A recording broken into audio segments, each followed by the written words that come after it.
با طلوع عطر ماه رمضان شکر کن شکر خدای مهربان.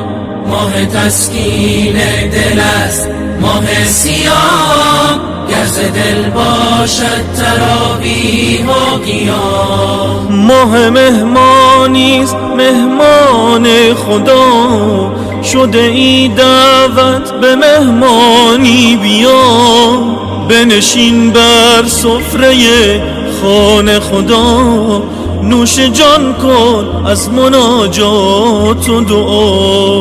با طلوع عطر ماه رمضان شکر کن شکر خدای مهربان. ماه تسکین دل است ماه صیام، گر ز دل باشد تراویح و قیام. روز درمان است بر هر جسم و جان، می شود با روز جسمت پرتوان.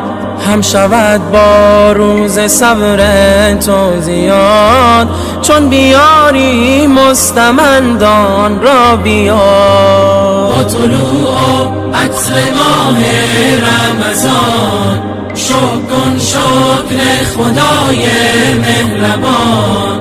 ماه تسکین دل است ماه صیام، گر ز دل باشد تراویح و قیام. روزه داری حکم شرع و سنت است، جزو رکن دین برای امت است. 11 ماه غرق بودی در گناه، فرصت است 1 ماه که برگردی به راه. روزه داری حکم شرع و سنت است، جزو رکن دین برای امت است. 11 ماه غرق بودی در گناه، فرصت است 1 ماه که برگردی به راه.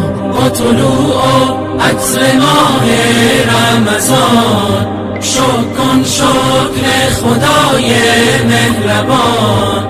ماه تسکین دل است ماه صیام، گر ز دل باشد تراویح و قیام.